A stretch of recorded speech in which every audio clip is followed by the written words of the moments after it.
Let's talk about this Dan Campbell overloaded by calling plays for the Detroit Lions and talk about some of the play calls. Um, the thing is, oh, you miss Ben Johnson. There's a lot of things you can't do anymore. And maybe Ben Johnson would have been creative to work around those things. But yeah, it's a lot of things you can't do anymore. And what I mean that you can't do anymore as far as like when you have Frank in there and I think integrating the Duke Seifert in there, he was a veteran. You know what I'm saying? So he's seen it all. I mean, at the end of the day, at some point you want to go younger. Therefore, there will be bumps in the roads. You can't just say, well, I'm going to draft a center and we'll figure. No, they have to be good. They've drafted centers before Ragnar and it hadn't worked out.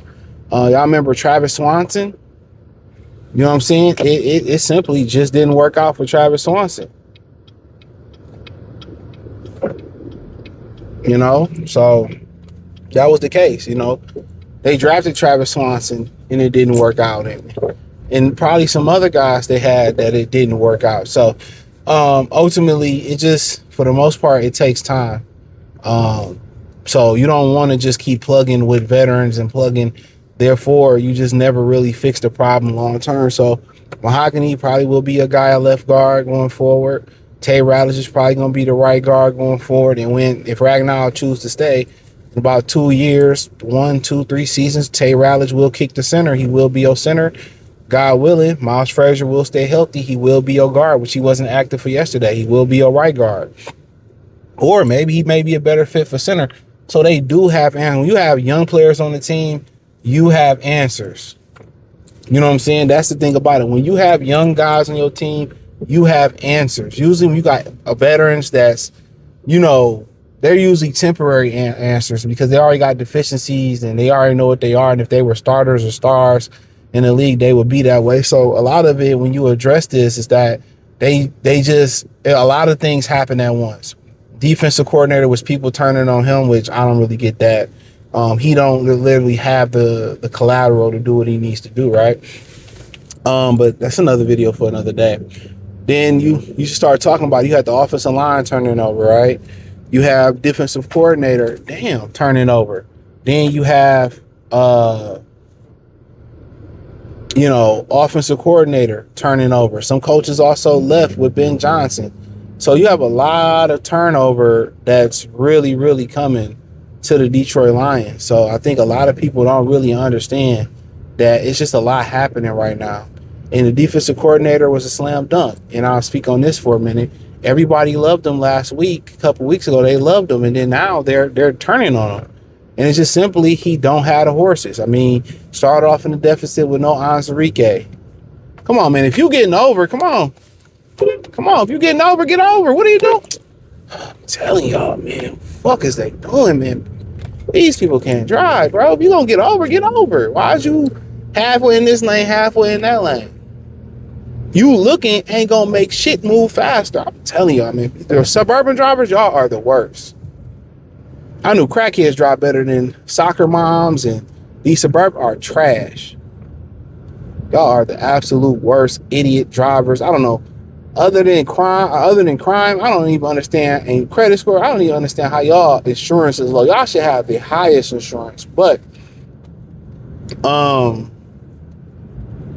yeah, back to it. Yeah, they love you today. Oh, yeah, at the end of the day, what you want them to do? I told y'all, they need speed at the edge. That's the only thing they missing up front.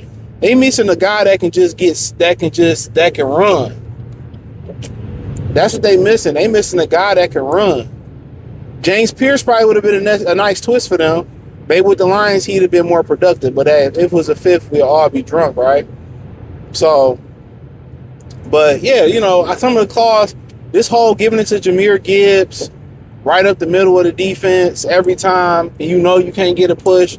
That left guard can't get a push. With the African name, Ashawaka, trash. Cologne, trash. So you trying to get pushes with guys, and you can't get. And where the hell is Manu Giovanni? Put his ass at guard. Where is Dan Skipper? Put him at guard. Why is Cologne? And I mean, maybe y'all can give me the answers. I don't know. I literally don't know. Right? And it's just fourth and short. Like let's not use David Montgomery in. It's just like Use him. He beats up the defense. He softens up the defense. Use him. Ain't no shame in it. He softens up the defense. I don't understand what the issue is. Short yard, you should use them in short yardage. You're not outsmart nobody. Keep giving it to these quick hand up. Like, some of the play callings is crazy. And maybe if you got, Frank in there, you had Graham Glasgow and Mahogany in there, it didn't matter. You get those yards. But it's just like, you pay Montgomery. Most of the guys they paid just fell off, bro. And most of the guys they paid, they just like, oh, let's phase them out. You paid Montgomery not too long ago to a new extension. Oh, let's phase him out. You know what I'm saying? Oh, we paid Jamison Williams, right? Let's pay J-Mo. Oh, let's not give him the ball until every receiver on the fucking roster is hurt. Oh, we can't get him the ball. We just refused to. We wanted to pay him and hold him back. You know what I'm saying? It doesn't make any sense, bro. Offensively, what they're doing, it makes zero sense. And I'm being, honest. They should have let John Morton, at least, Dan Campbell still wouldn't have so much on the play. Let John Morton rock out. It wasn't that much better. If John Morton played Washington, he would have put up just as many points, if not more points. Let John Morton, at least John Morton still probably got a little bit of potential to grow. Just be like, yo, John, we want to run this whole, man. Like, this is like Dan Campbell not doing nothing better neither. I feel like John would have had the exact same results, if not better. So y'all be, oh, the screen. Okay, cool. You the head coach. All right, let's kill the screenplays a little bit. Let's run the ball more. And then the next question is, who's the offensive coordinator after this year? Because he gone. He got fired from the Jets because he wanted to pass the ball too much. He gone. So I don't understand. I literally don't understand. They philosophy offensively, you know what I'm saying? Like, okay, we know we ain't shit up the middle. Let's allow David Montgomery to really run through those arm tackles, soften the defense up, and then strike with Jameer. I don't get it.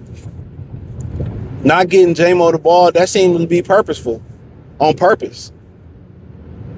We just gonna go with our bread, and but at some point, teams gonna take away Laporta, or something gonna happen to my Ryan Laporta. It did. And then, you want to throw it to Jamison Williams when, you ain't been throwing him the ball. He just a decoy. And he's a decoy because that's the way y'all have him in offense. So they need to go out there and get an experienced offensive coordinator. Don't know the fuck Gary Kubiak at. Brian Daboll, maybe you look at there. I don't know who else is out there.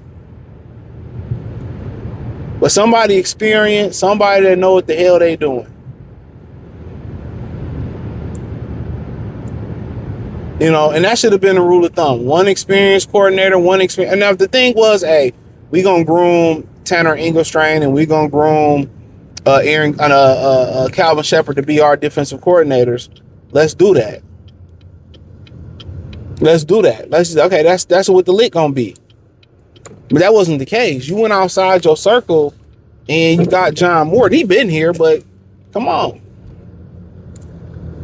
They should have went out there and at least got one experienced coordinator and hired within one. So now they got to get experienced offensive coordinator.